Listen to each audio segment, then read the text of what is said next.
Une des fondatrices de la page Facebook dit son nom, créée pour dénoncer des agresseurs présumés qui souhaitaient conserver son anonymat dans le cadre d'une poursuite en diffamation, doit dévoiler son nom. On vous explique pourquoi.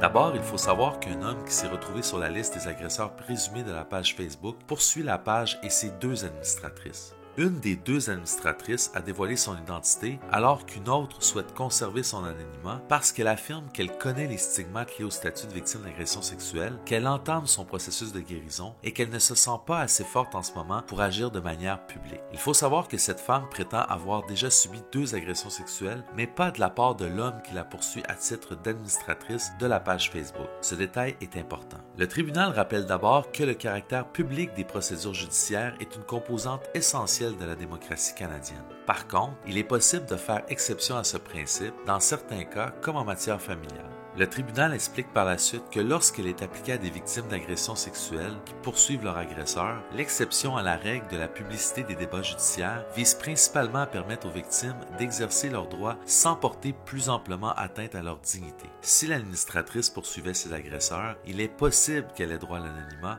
mais ce n'est pas le cas. Si elle était poursuivie en diffamation par son ou ses agresseurs, on peut imaginer qu'en guise de défense, elle voudrait raconter ses agressions afin d'expliquer et potentiellement justifier ses propos. Pour lui donner le droit de défense pleine et entière, dans le respect de sa dignité, elle aurait possiblement droit à l'anonymat.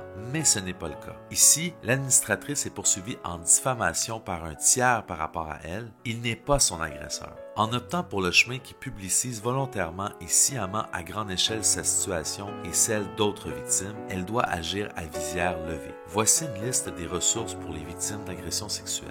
L'actualité judiciaire vous intéresse? Abonnez-vous à la chaîne pour ne pas manquer nos vidéos hebdomadaires.